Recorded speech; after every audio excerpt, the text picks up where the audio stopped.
Cool. Thanks, Tina. All right, thanks for having me, everybody. First thing from me, so I am very, very candid, very open. I will answer any question that you ask to the best of my ability. I do have a personal pet peeve among young people of having their faces in computer screens and cell phones. I was in your shoes once, and I did that during class and didn't learn as much. So if you could please pay attention and be respectful, I would really appreciate that. So thanks for the great introduction. I'll kind of elaborate a little bit more on what Tina said about my background as we get going here. The first thing I want to do is give a very, very brief background and information. This is us. Okay, this is Striver. Some of you may have read this article last year when you were following Stanford football. But first, before we talk about anything related to the business that I'm running right now, I want to talk about virtual reality at large and just kind of educate you guys really quickly. So who has heard of virtual reality? You are living under a rock if you have not in the Bay Area. Okay, good. So the first thing, there's virtual reality and there's augmented reality. Okay, so for the purpose of this conversation, we're going to talk about VR. But really quickly, I just want to educate you guys. How many people have been to the Stanford Virtual Human Interaction Lab here on campus? Jeremy Bailenson? Okay, not as many as I would have thought. So if you haven't, please go. Jeremy's one of the best in the world. He is one of the main reasons why Mark Zuckerberg bought Oculus for $2 billion a couple years ago. I believe Zuckerberg was in his lab a week or two before that purchase, and Jeremy basically helped convince Mark that this stuff literally could take over the world. So he's a fascinating guy. He's really, really good at what he does. His lab is phenomenal, so please go check that out if you haven't already. So VR versus AR. The main differences are, in virtual reality, in theory, you have complete immersion. So when you have a virtual reality headset on, if it's doing its job, you should feel completely present in another place. So if I'm standing in the room right now and I'm in a virtual version of the room, I should literally be able to walk around as if I'm right there. If I'm in a virtual Madison Square Garden or a virtual Egyptian pyramid landscape area, I should be able to walk exactly scale for scale to where I am, and I should feel completely immersed. Bad virtual reality does not achieve this. So there's a lot of really, really bad stuff out there with this industry kind of taking fire. But good VR allows you to achieve complete presence in the environment that you think that you're supposed to be in. Our brains, because this stuff is so new as humans, have not caught up to the fact that we have a headset on. Something in the back of your brain still thinks that it's real. So when it's done right, people completely zone out. Those of you that have been in the lab, have you done the pit? Raise your hand. Okay, so only a couple. So when you're standing in Jeremy's lab, and he has you stand right here, and he says, take a step forward, and you do, and then he removes a hole in the room and creates a pit in front of you, people literally start sweating and their heart rate goes up. Now you're thinking right now, that's impossible. It really can't be that real, right? I'm standing in the room. I know that if I do this, I'm just going to do that in the real world. 1 out of 3 adult males will not step off the plank into the virtual pit. Literally, all they have to do is this. Okay, and then in the virtual world, when they do that, they're going to drop. And they're going to make you feel like you drop. You're going to feel like you hit the floor. People freak out. Some very prominent NFL players that you guys watch on Sundays have been in Jeremy's lab. They would not step off the plank, and all it required was this. These guys are 6'4", 250 pounds, and they were like little kids. So it's very, very real.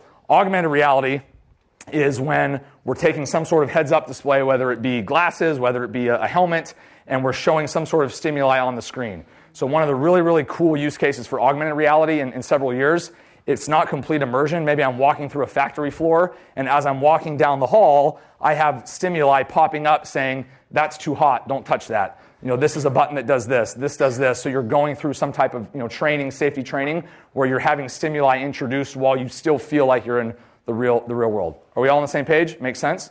Okay, so there's a couple of key terms that I want you guys to understand as it pertains to VR. So the first is tracking.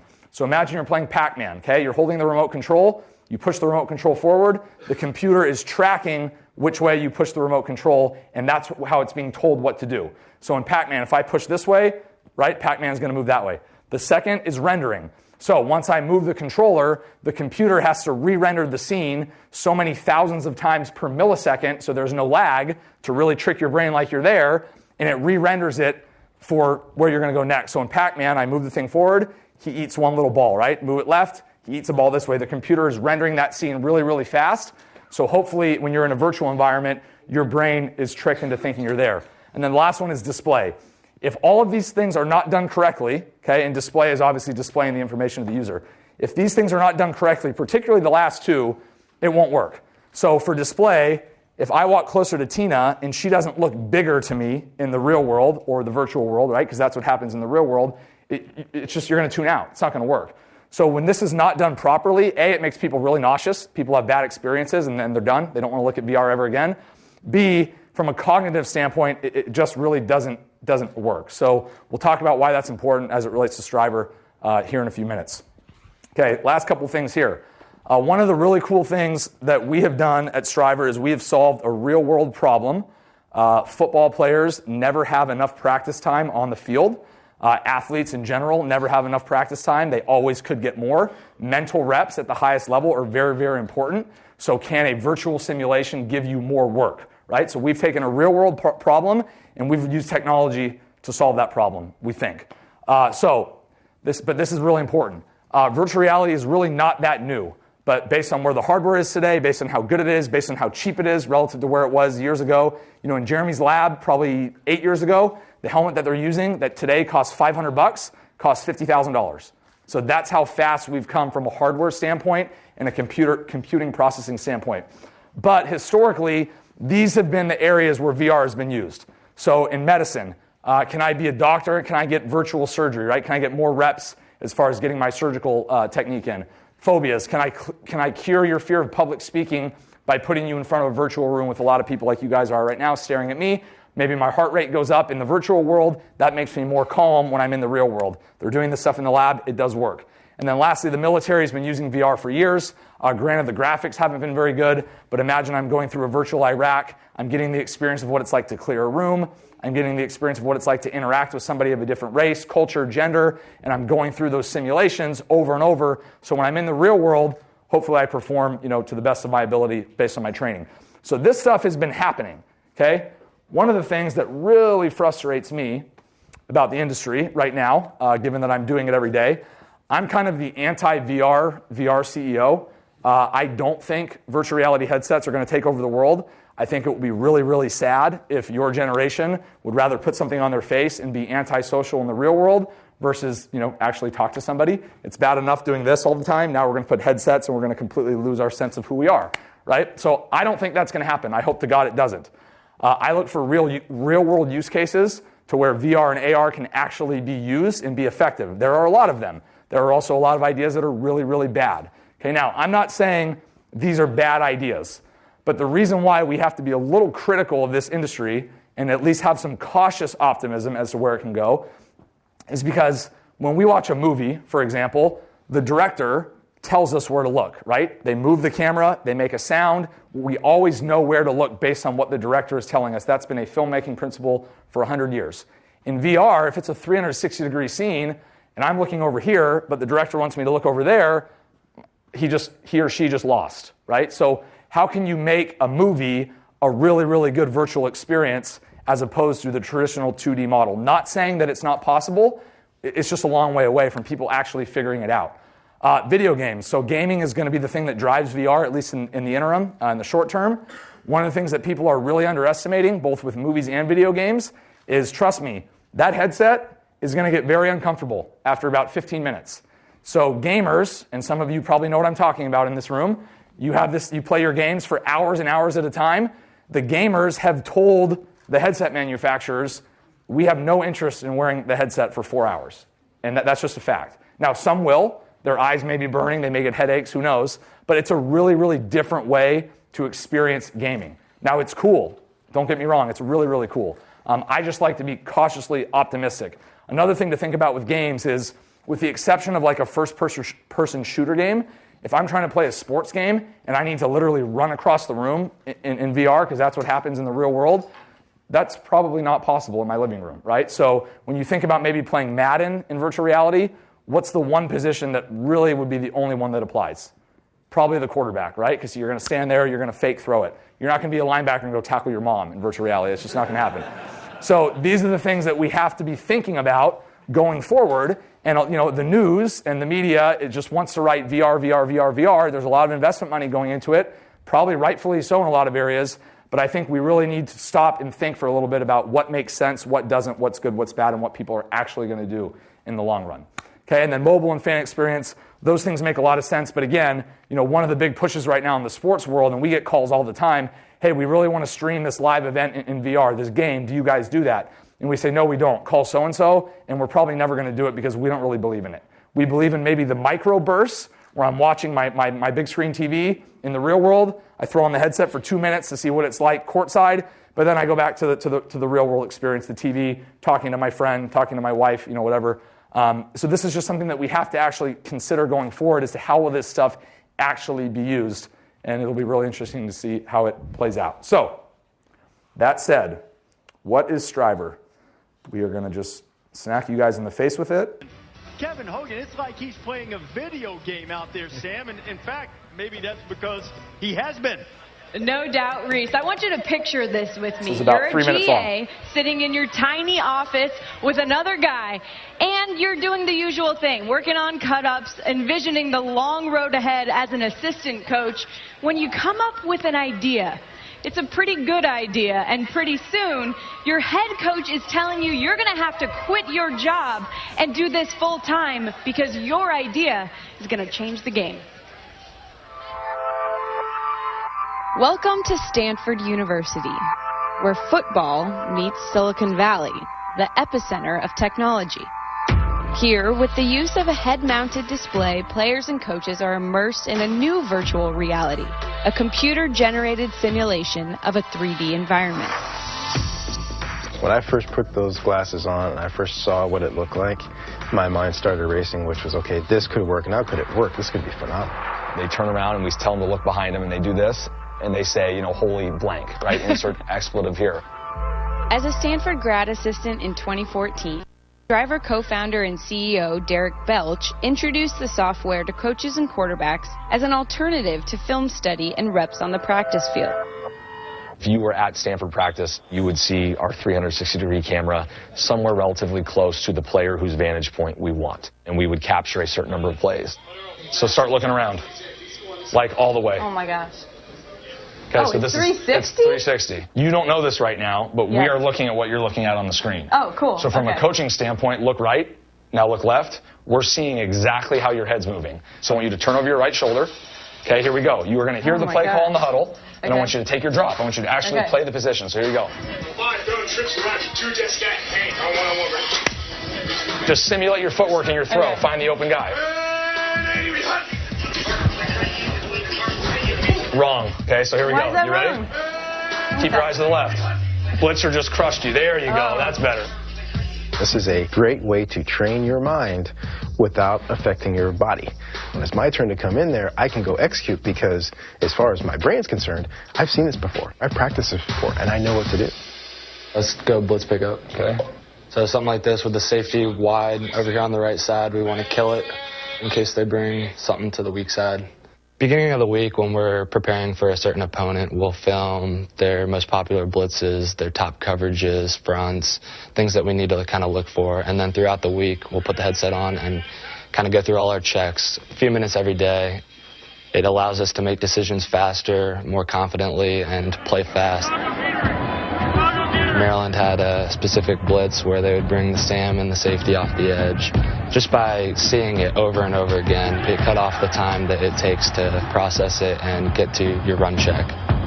Kevin and the quarterbacks didn't start using it till the end of the year because it wasn't ready. Once he started using it and he thought, okay, this is something I think I would like to use, and his performance does that. With this backer up on the ball. He's telling me of specific plays in the game where what he saw in VR showed up in the game.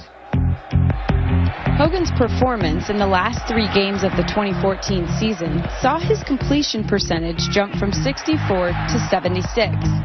And with the trend continuing this season at Stanford, Hogan over the middle, throws to the end zone, touchdown. Virtual reality training is growing in popularity. This is one of those game changers. This is going from black and white to color. If you don't have it, it's not just taking advantage, you're now at a disadvantage.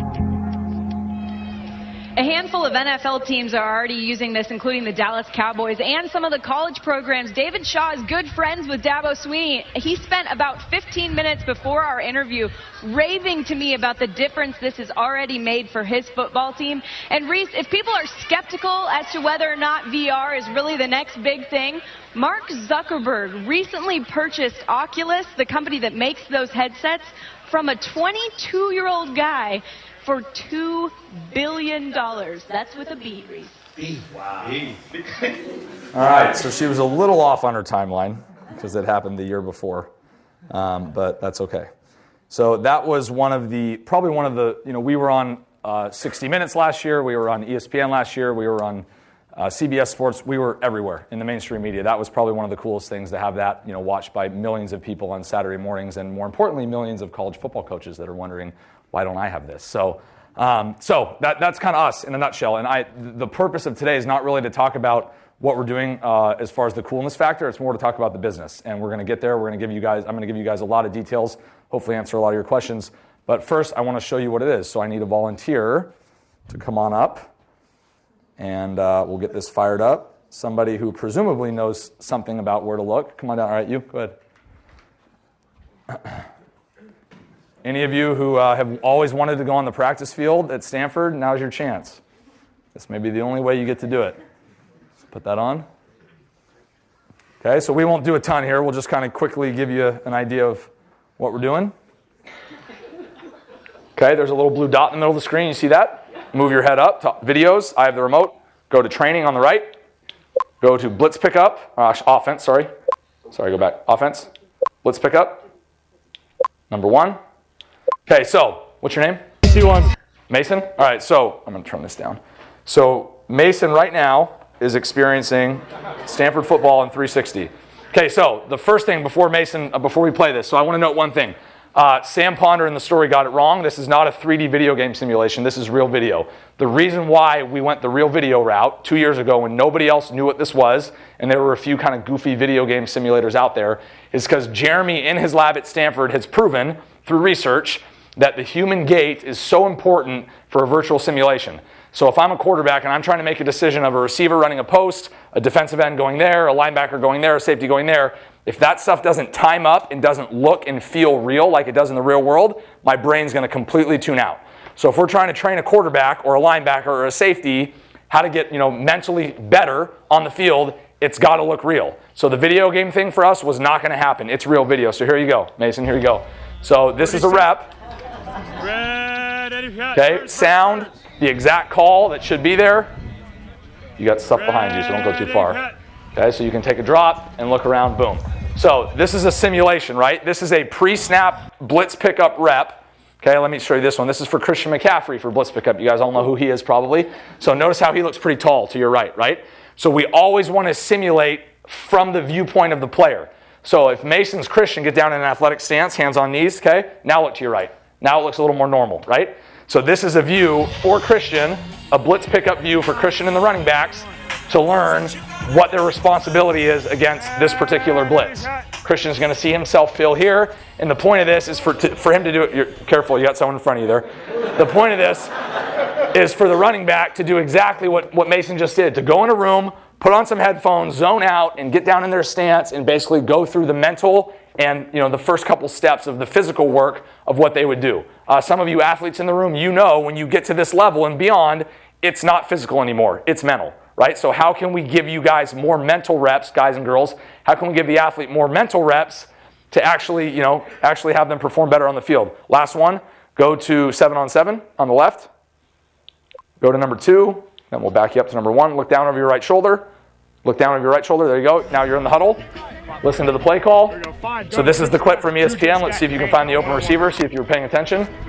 Turn back around. Okay, now take a step to your left. You got a podium right here. Okay. Now, keep your eyes forward when the ball's snapped and find the open guy. Sack. God, you messed up just like Sam. All right, so look, we're going to run it again. Look there, blitzer, wide open. Look to the left. There you go. Okay, so go ahead and take it off. Give him a hand. All right.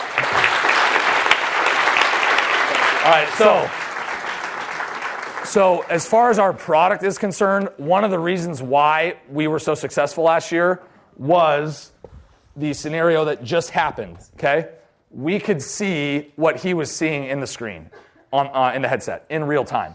So when he had his eyes here, I knew right away that he was looking in the wrong spot, right? So when he tilts his head back this way, we know that he got it right. And this works for linebackers, this works for safeties, this works for, obviously quarterbacks, baseball players, whatever we're doing. The fact that we can mirror the display now takes this from a training tool where I'm going to go in there to get reps an infinite number of times and build that, myelin sheath around my brain and get better mentally. And now it turns into a coaching tool where Tina can sit here and watch how I interact in the virtual scene in the real world, because I promise you the player is going to look at the field in here exactly like they would in the real world, hands down. I know somebody sitting in the middle of the room, he was a Stanford football player once. Owen, that's probably right? Okay, so this is what we're doing. This is what we're doing from a product standpoint. Now, for the purpose of this class and the purpose of entrepreneurship and to teach you guys some things about business, I'm going to give you the background. So this is it. This is the only slide left in the whole presentation, and we're going to walk through as much of this as we can. So the first thing that I want to do is talk about how this thing started, okay? Because I think it's really, really important. I was sitting in your guys' shoes, let's see, what am I? I'm 30 years old. So I graduated in 2008 from Stanford. I co-termed, played football, redshirted, was here for 5 years.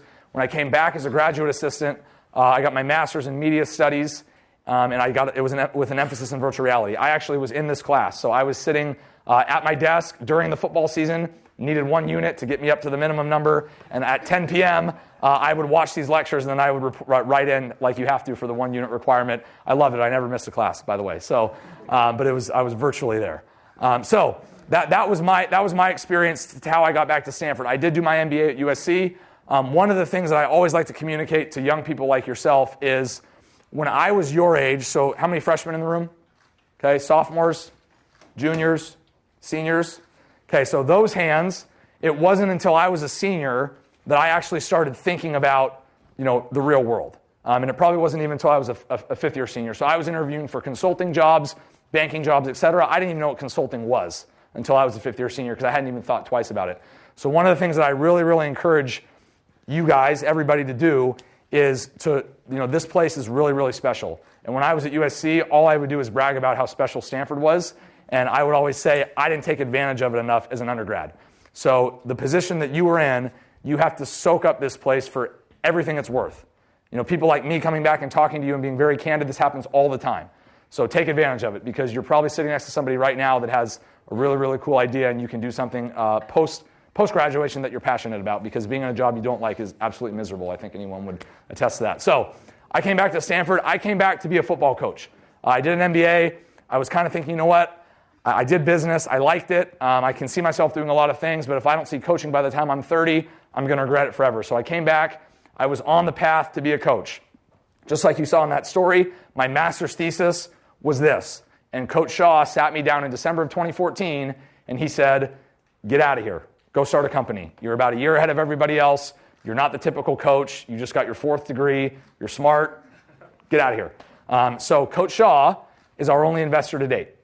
He gave us about, I can't tell you exactly what he gave us, but by the time we put his money together, me putting in $5,000 of my own money, Jeremy putting in $5,000 of his own money, a couple others, we raised $50,000. And the goal was to just sell the one team last year. So on January 2nd of 2015, we opened for business, met with lawyers, tried to come up with a company name, did all of the, the bells and whistles of the paperwork. And the goal was, can we sell this to one team? It was me, full-time. Some of you who have been Stanford fans for a long time may remember the name Trent Edwards. He was a quarterback here, played for the Buffalo Bills for several years. He was one of my best friends. He jumped on to kind of lend credibility to what we were doing from a quarterback player standpoint. Jeremy is part of our company, more in a visionary role because he's a tenured professor here. So we kind of just can tap into his brain whenever we need to. And then we had a grad student that was kind of helping us out part-time, building software, kind of helped us get this thing off the ground. So really, it was like 2.7 people when you add it up. And then by the time we needed a little more help, my best friend from childhood was at Wharton at the time. He worked for the FBI for many years, and he came on as our COO, living in Philadelphia. So really we're like 3.4 people trying to actually get this thing off the ground, trying to sell to one team in 2015. And to me, the $50,000 was enough to travel around the country and not feel the panic of like, oh my God, we're burning through cash, right? Which we were, but it's okay because we were working towards a goal. So 5 of the first 6 college teams I met with in March signed up on the spot. And then 2 weeks later, the Dallas Cowboys signed up. So we went from not knowing, what the hell we were doing, trying to just sell to one team, to over $500,000 in revenue, just like that. And since this is a public-facing video, I'm not going to go into the nitty-gritty of what each team pays, because teams might be able to watch this. By and large, it's the same. But I will tell you that between April 1st and September 1st, we went from figuring out how to service 6 teams and not knowing what the heck we were doing to having 6 NFL teams and 10 colleges by the time the season started. Then in the fall, we did a virtual hockey goalie simulator for Madison Square Garden, where when you actually get down in the stance, you're literally stopping pucks against real New York Rangers hockey players. Then we did a big project for Visa and the New England Patriots. So now we were starting to figure out different revenue streams of how to actually, make money in addition to the training. When all was said and done, we did over $3 million in revenue last year in our first year with no funding. And I'm sure the professors in the room can tell you that is about a 0.01% chance for companies that pretty much have nothing and have haven't raised a dime in their first year. As far as where we're sitting today, I'll get to that, but every team that we have is on a 2-year contract, so we're in a pretty good place to continue to grow this thing organically, and we'll kind of talk about that as we go. So, deeper dive. One of the big things that I wanted to talk about today was the art of bootstrapping. So, one of the common misconceptions among the entire Stanford football team, who's still bitter at me for leaving and not coaching anymore, is that I'm rich. We did $3 million in revenue last year. We went from 4 to 29 people, basically overnight, from June to August 5th or so when college camps started. We had to figure out how to actually service all these teams that I was just out on the road signing up over and over and over again. So we grew really, really fast. You have to pay people. My salary last year was $40,000. Okay, we'll just put that on the table. This is an entrepreneurship class. If you want to start something, you have to be prepared to sacrifice. And we have people right now at our company that this is an equity play for them, and they are literally just making enough money to pay the bills. These are people that have Harvard MBAs, Stanford MBAs, people that walked away from $250,000 jobs just so they could be involved in something that they are really, really passionate about and that they believe in. So that's something that I really, really, really want to emphasize. One of the tendencies in Silicon Valley is the first question you ask somebody is, how much money do you raise? And then, I'll read Inc. magazine and Forbes and Fortune and all these things when I'm flying all the time. And I just read something recently about the 30 under 30. No company that was mentioned did they talk about revenue. All it was how much they've raised. Well, that doesn't mean anything. That doesn't mean you're rich. It doesn't mean you have a business that can succeed. Raising money is great. Don't get me wrong. Congratulations if you do. It means a lot, especially if you do it from a really reputable brand. But the bottom line is that it's about bringing in dollars as a business. And I think today with the Snapchats and the Instagrams and even Uber to a certain extent, they're obviously bringing in a ton of cash. They burn more than they bring in. Basically everyone at this school that's young and then people that want to go out and get rich, they forget that businesses aren't all about users, right? They're about actually dollar in, dollar out. So one of the things that we've done really well so far is we bootstrapped. Our office for the last 9 months has been a townhouse in Menlo Park. It is literally the size of this. Okay, the living room on any given day has 12 people crammed into it. There's 3 sitting on the stairs. It is not sexy. As a matter of fact, when people come meet with us, I apologize in advance. And when they get there, they usually say, no, we love this. This shows us that you're humble. This shows us that you're hungry. It's something that actually we've turned into a positive. So one of the things that that I've been kind of hammering our people about from day one is, guys, if we don't raise money, if we can do this organically, we're in control, right? We make our own decisions. Nobody's looking over our shoulders. As far as financial flexibility, that really goes a long way. If we want to pay someone a bonus at the end of the year for doing a good job, we don't have to worry about somebody harping on us over our shoulder. I'm not saying that can't happen if you do raise money, but thus far, we've had a lot of financial flexibility, and it's been really, really neat, and we're kind of a cool success story in that regard. Now, that said, you need money to run a company. So, leading us to number 2. Things cost money. Travel, legal, hardware, rent, paying people, etc. Everybody told me from the very beginning, all the way back to when I was in business school and entrepreneurship classes, people always say it's going to take twice as long and it's going to cost twice as much as you think it will. And that could not be more true. We have been in a very fortunate position to do things a lot faster than I think most people would, as far as moving really quickly. But by and large, if we think a travel budget for something is going to come out to $5,000 over the course of a month, it costs 10 or more. So as you guys are thinking about how to start a business, trust me, you have to plan for these things. Moving to number 3, people cost money. One of the biggest things that's been an eye-opener to me is that I am now responsible for 29 paychecks. 28, 29 if you count myself. I have a 6-month-old. I have a wife who she works full-time. So this is real. I mean, this is not like pie in the sky, let's go start a company and let's get rich. I mean, day in and day out, it costs money. You need to pay the bills. And every single day, I deal with people thinking they should be paid more, people wondering what their future is. I mean, it's all human resources things that come up all the time. And when you're a startup and you're trying to do it organically and bootstrap it, it's tough. I mean, luckily we haven't missed a pay period yet, but trust me, that's real. And when you're owed a $100,000 check from an NFL organization or a big brand or something that you know is coming, but it may not be coming until next week, and payday is 3 days before that, it makes you sweat a little bit. So could these things be solved with raising money? Yeah, they could. But for us, we have made the conscious decision as an organization that we don't want to dilute ourselves equity-wise. We like the position that we're in, so we're choosing to continue to go this organic route. But this is very, very real. And one of the things that kind of stuck out at me when we started this company last year, I was meeting with an NFL team and I was talking to their video coordinator. And we were teaching him how to do what we do on the field. And we had to train a member of his staff. And I said, man, I'm really surprised. Like, NFL, you guys make all this money. You only have 3 video guys on the staff. Some of the colleges we meet with have like 19 because all the students want to volunteer, right? And get paid $10 an hour. He's like, you'd be surprised how often a $10 an hour employee doesn't show up for work on the second week. And I'm like, really? This is the so-and-so, insert team name here. This is one of the best brands in the world. He goes, doesn't matter. You get what you pay for.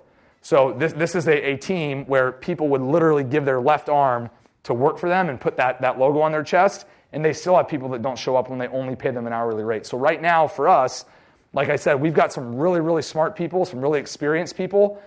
We live in the Bay Area. You can't afford to pay those people $50,000. So that's something that you really have to think about going forward when you're trying to start a company. As you guys grow, you need cash, and you need to be able to compensate people appropriately relative to what they're doing. The next thing, operations are absolutely critical. Okay, I cannot emphasize this enough. When you guys go to business school, guys and girls, some of you that may go to business school one day, and you fall asleep in an operations class because you think it's boring, trust me, you're doing yourself a disservice. Okay, and this doesn't necessarily mean factory line operations, right? Widgets and a fit in Toyota, Lean Six and efficiency and all that. That's not what I'm talking about. That's really, really high level stuff.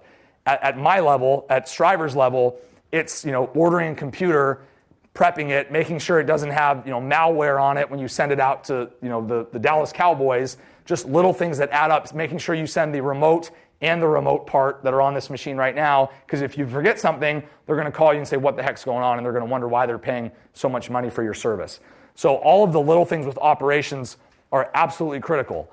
The other thing I'll add to that is it really, really helps to have everybody in the same room at the same time.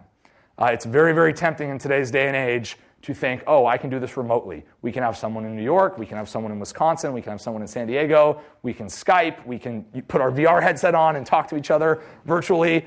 Trust me, decisions are best made and people are the most efficient when you are in the same room together. And one of the major issues that we're having right now is we are 29 people and only 15 of them live in the Bay Area. And 14 of those, or probably 6 of those 14 that don't live in the Bay Area are some of our best people. People that I wish could be sitting next to me every day. Not because I want to babysit anybody, because when we're in the same room and we talk out ideas, you're missing someone on the phone, you're trying to play tag, guys and girls are traveling all the time.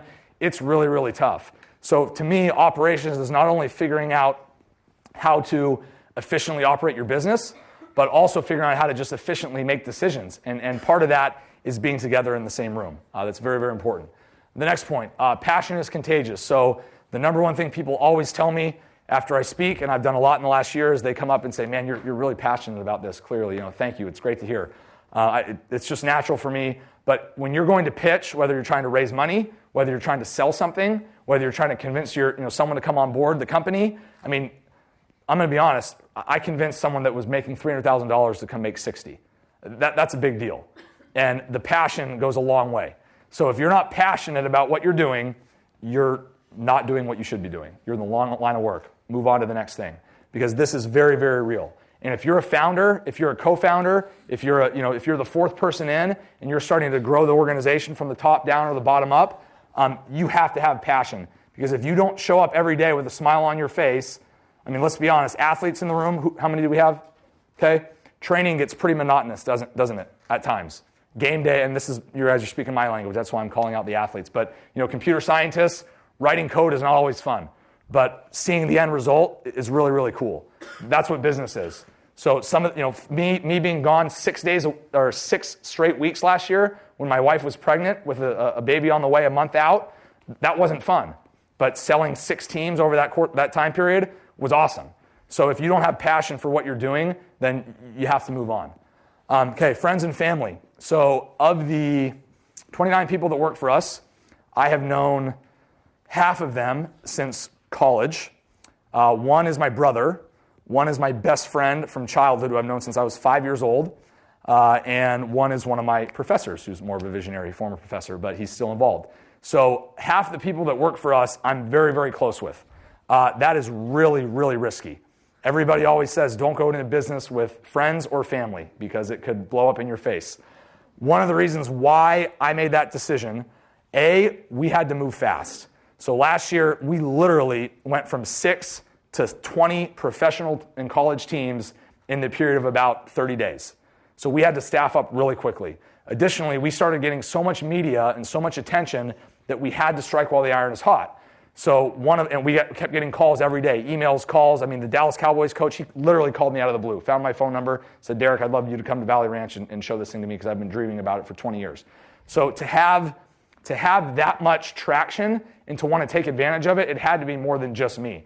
So we had to move quickly. One of the advantages that you guys have right now is your best friends in life today, your peers, are going to be Stanford graduates. Okay, so the decision that I made was I could go look for people that I don't know. I could go look for people that are probably maybe just as qualified, but I don't know them, I don't trust them. Like, let's just be honest. I'd rather bring 6 Stanford people on board. And I'm not saying that Stanford's the be-all, end-all, and that if you went somewhere else, you're not qualified. But I kind of looked at our situation, and I said, okay, some of my best friends are really smart, athletically accomplished, business-wise accomplished. I trust them. They went to Stanford. I know that pedigree. So why? I mean, they're my friend. That's the only reason why I wouldn't hire them. And to date, it's actually gone pretty well. One of the things that I tell people, I probably tell our company this like every 6 weeks. As long as you're doing your job, there won't be any issues here. So the only time friends and family relationships become a problem is when one side has expectations that the other side doesn't meet, or when expectations are different. So my brother's working for me right now. I trust him 100% that I'm always going to get everything that he has. If those expectations don't match up, that's when we have problems. So I'm not saying that this is necessarily the right way to go. I may lose 3 friendships over this at the end of the day, who knows? But it was something that we had to do for our business to make sure that it could succeed. Another thing that I'll tell you guys too is, it's very common to go into business with friends or family because you talk about ideas. You have to be honest from the beginning. One of my friends that I brought on board, we have type A personalities. Both of us practically, cut each other off when we said why we wouldn't work together. Like we're worried that we're going to butt heads. So as long as you can address that up front and be very, very straightforward with people, it really, really goes a long way. And, we haven't had any issues yet, and I don't think we ever will. The next thing, people need direction. So one of the things that I've learned very quickly is of the 29 people working for us, 1.75 people can actually work without being told what to do. And I'm not insulting anybody in our company by any means. I've told the whole group that. And I'm the one. Okay, so the other people make up 0.75. So one of the things that's really interesting is this is a school, this is a culture of self-starters, okay? But trust me, when you're running an organization, whether it's 10 or 10,000, if you don't tell people what your expectations are and you don't keep people in the loop on what you want them to do, they'll be sitting there doing this.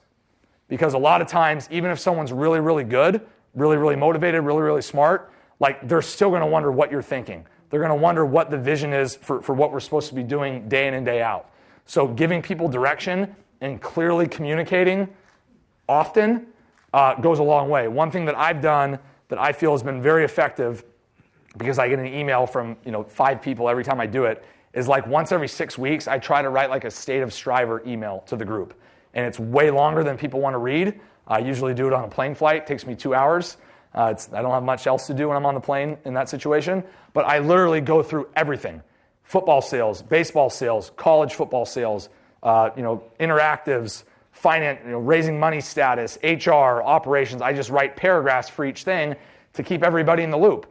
And most of the time I get an email back right away from someone that's up at like 11:30 at night, and they say, thanks for sending that. I really appreciate that you're so honest and transparent with what's going on, because I live in Virginia and I don't get to see you guys every day, so this really makes me feel like I'm in the loop. So giving people direction, keeping people informed really, really goes a long way.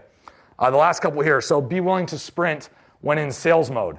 So like I said, last year I spent June 23rd to September 5th out of the house. I came home for 1 day to do that ESPN story. Our baby was due September 22nd, so you can do the math on how pregnant my wife was. She was not happy with that. She said, if you don't make it by the time the baby's born, you don't have a choice in what we name him, and among other things. So, but here's and that was kind of the theme of last year. I traveled a lot, and I still do, unfortunately.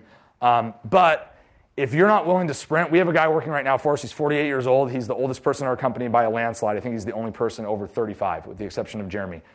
We don't discriminate by age. Trust me, it just kind of has worked out that way. But he's been through the dot-com boom, dot-com bust. He's been in startups. He's done really well for himself as far as his fit within those organizations. And he's basically told us, guys, I'm just going to tell you something from my experience. Work-life balance right now does not exist. Okay, we have to be willing to do whatever it takes to bring in customers right now and to get this thing off the ground and get it going the right way. Because right now, VR is a rising tide industry, and Striver is one of the best positioned companies out of anybody on the whole planet. We have a real use case for VR. I think we were one of the only profitable companies last year in this space. Only one that maybe even charged for a product, to be honest. So we're in a really, really good spot. And if you're not willing to sprint, we wouldn't have 20 teams right now if it wasn't for me being gone for those 6 weeks last year. It sucked at the time. Being away from home was not fun. I used to hate FaceTime. Now I love it. But it's very, very necessary. And then the last thing here, people. So every time I've given a talk like this, I always give my wife a shout out. She's an absolute saint, and most of the young people in the room can't appreciate marriage right now. Some of the older people can. But if you don't have that foundation, whether it's a friend, a group of friends, a girlfriend, a boyfriend, a wife, a husband, then the success just isn't as fun. And one of the really cool things for me so far is we pulled the trigger really fast on some people last year. We have not hired any rotten eggs so far. And out of 29 people, that's tough, because odds are that usually you're going to whiff a couple times. And we've gotten, thank the Lord, we've gotten really, really lucky, because people is what it's all about. And I've met with a lot of big companies that I know are looking at us for acquisition one day, whether it's in a week or 2 years, and they've all told me, you buy people. Ideas are a dime a dozen. Execution is what it's all about, and people execute. So the last two things, what's next for Striver and what's next for virtual reality. So I already talked about, kind of my opinion on the VR space right now. And I'm certainly not downplaying or insulting anybody that's in a business that's unlike Striver, because I think there's going to be some really cool stuff that comes out. This industry, in my opinion, is going to be an all-out arms race for the next 3 to 5 years. And then we're going to kind of see whether or not people actually grab onto this. Some of you may remember Google Glass. That was supposed to be the next big thing. Never really went anywhere. 3D TV never really went anywhere. So why do we think bulkier headsets on faces are actually going to be more successful? I don't know. So I think you're going to see a lot of really cool stuff come out in the next 6, 9, 12, 24 months. And then we're going to see how sticky this stuff actually is. I mentioned before, training doctors, curing phobias. Maybe that courtside seat at the game and the headset does actually look pretty good in 16 months. I think you're going to see some neat use cases. We'll see how ready people are to actually grab onto this stuff. Because if it doesn't happen now, I don't think it's ever going to happen. 15 years ago, 20 years ago, VR was supposed to explode. It never went anywhere. So now is the time. So what's next for Striver? One of the things that Tina really wanted me to talk about was what are we pursuing, but more importantly, what aren't we pursuing? So our game plan as of now is to absolutely own sports. Sports is a huge market. We're doing training stuff, we're doing fan experience stuff, we're doing little projects, we're doing bigger projects. If we own sports, we feel like that's going to take us to where we want to go.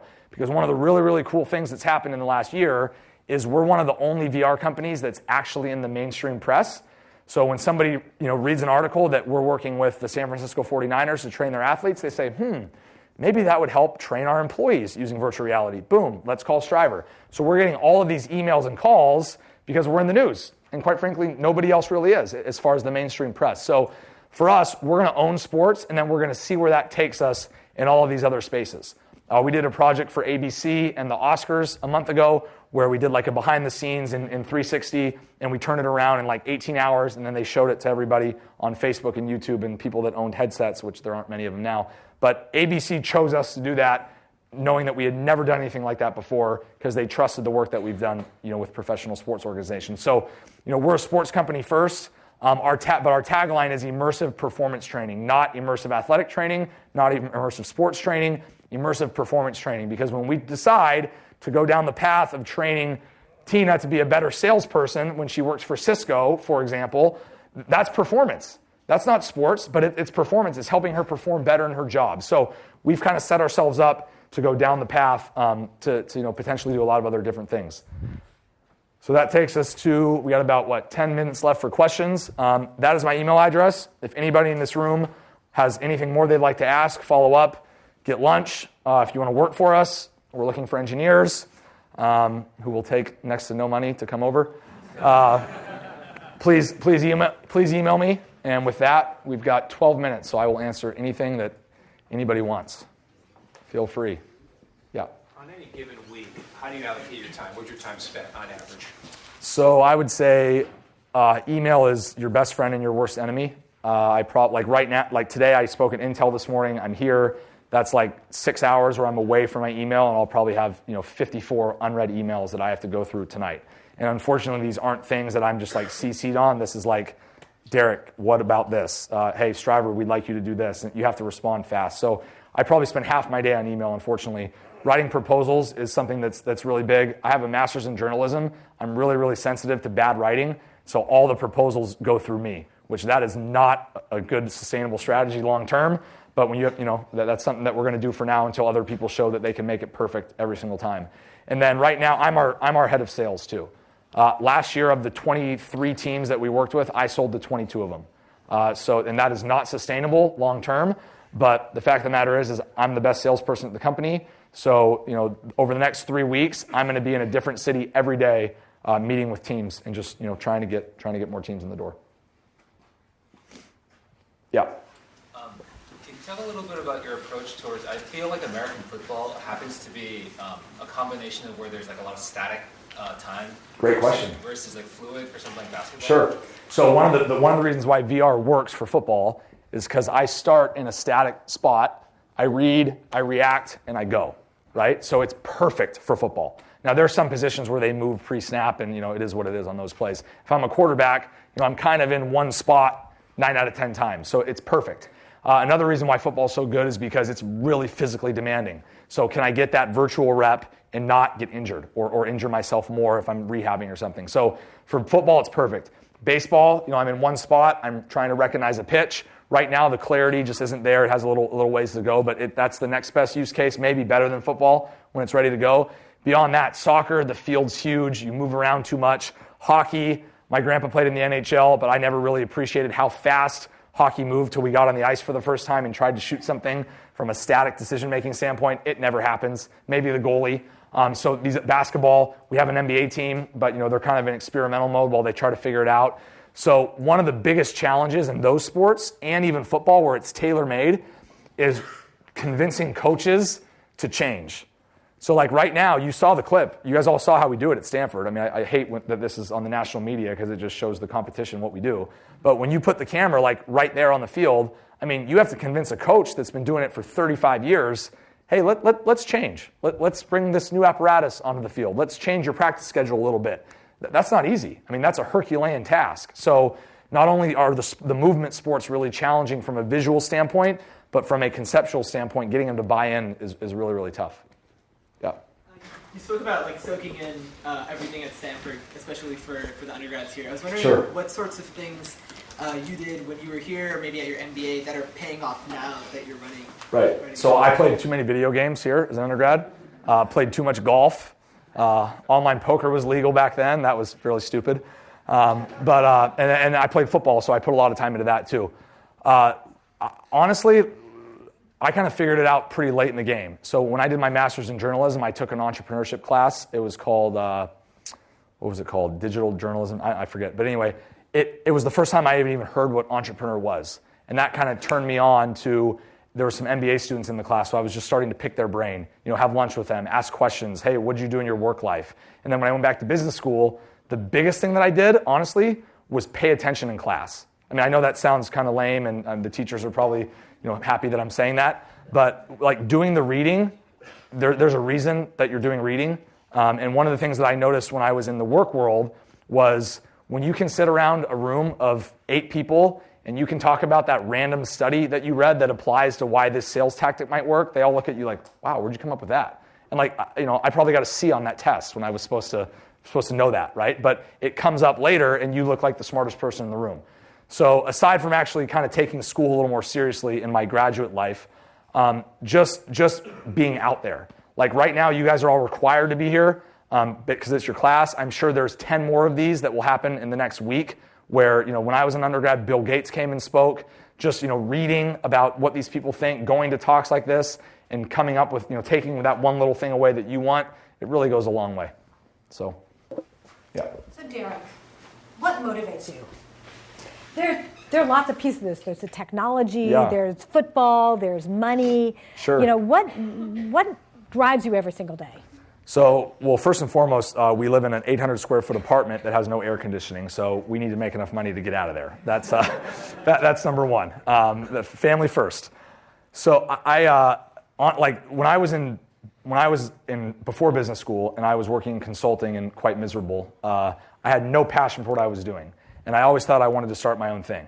And I'm doing it, right? So the biggest thing has been not losing, right? And actually making this successful. Whether I make $100,000 or $100 million off this thing, I don't care. We've got people in our company that have told me it's not about money, it's about winning. And that's awesome. To have the motivation to not fail, to me, goes a really long way. And for me personally, when Coach Shaw sat me down and basically told me, you need to do this. And I even said, can I still stay on the staff? Like, what if something goes wrong? He's like, well, yeah, you can, but I would put everything I have into that. So I talked to my wife, talked to my parents, and it was kind of like, hey, I've always wanted to do my own thing. Sports are involved. I'm passionate about sports. And this is tailor-made, right? This is ready to roll. Why not?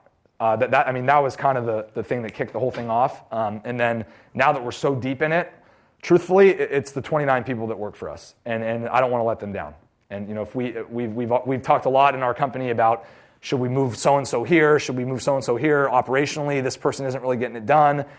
People have gotten pissed at me like that person's got to go. They're screwing up too much. I don't want to fire anybody. That person needs a paycheck. They're a human being.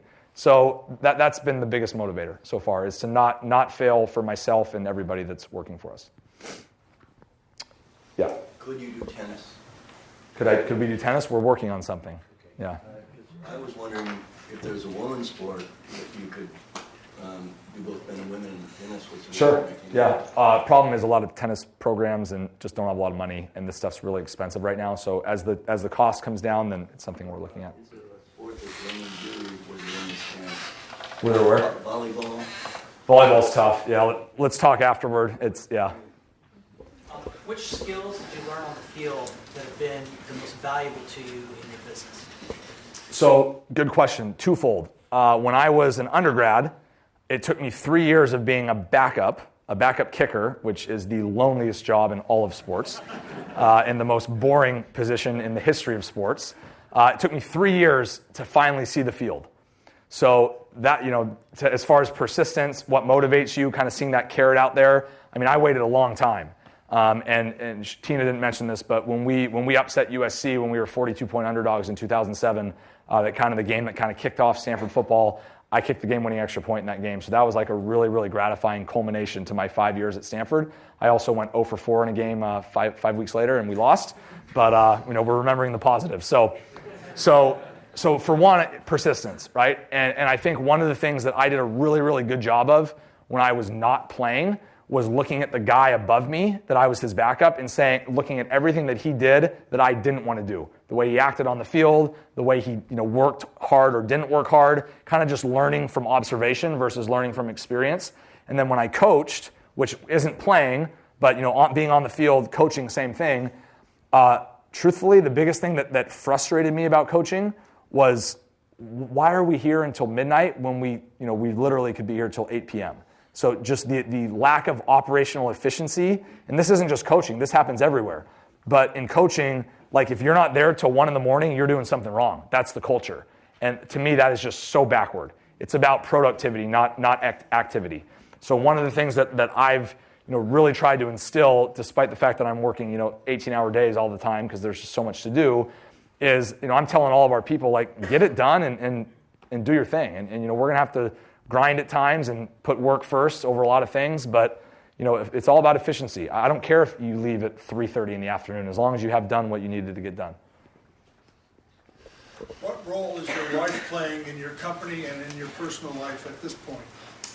So I've tried to, I don't have a personal assistant. I've been told that I should get one just to take all the travel and email off my plate. I'm trying to hire her to do that, but she's pretty good at her own job, so she doesn't want to do that.